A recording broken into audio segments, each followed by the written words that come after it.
Barren, flat landscape where nothing much has grown in decades, giving way to a 2-acre display of color and diversity that's now turning carbon dioxide into new plant life and providing wildlife habitat. A remarkable restoration effort is underway in the Solvay settling basins, bringing back to life an inland salt marsh in an area left barren from the byproducts of soda ash production in the 1800s and 1900s. Planting was done in June. Here's what the area looks like in September.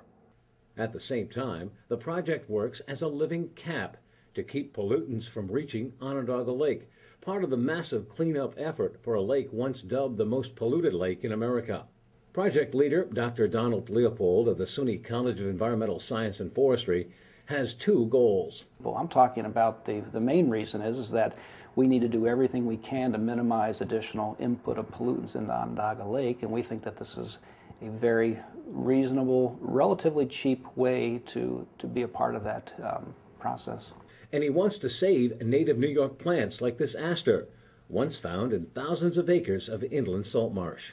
These are some of the most globally endangered natural plant communities in the United States. They're as rare as the alpine communities. We hear a lot of talk about the alpine community, so beautiful, it's so rare we have to preserve it. These are just as rare, and I would argue are just as beautiful, although in a different way. ESF graduate student Anthony Leonardo Jr. shows how engineering and ecology comes together to keep calcium and chloride inside this settling basin. What we have behind us is the old collection ditch for the leachate that was leaving the site, and you can see all the salts precipitated in the ditch. And a lot of these areas here out in front of me are also similarly affected by the salt. So then what we've got planted all through this depression area here are plants from inland salt marsh communities, such as spike grass. This here is prairie cordgrass, more spike grass in through here.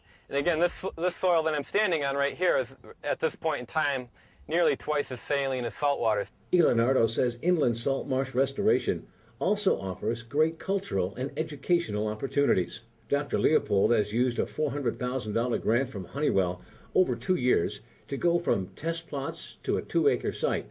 So, what's next? We're going to put together a proposal for about a 10-acre demonstration. 5 acres would be a willow that surrounds this 5-acre inland salt marsh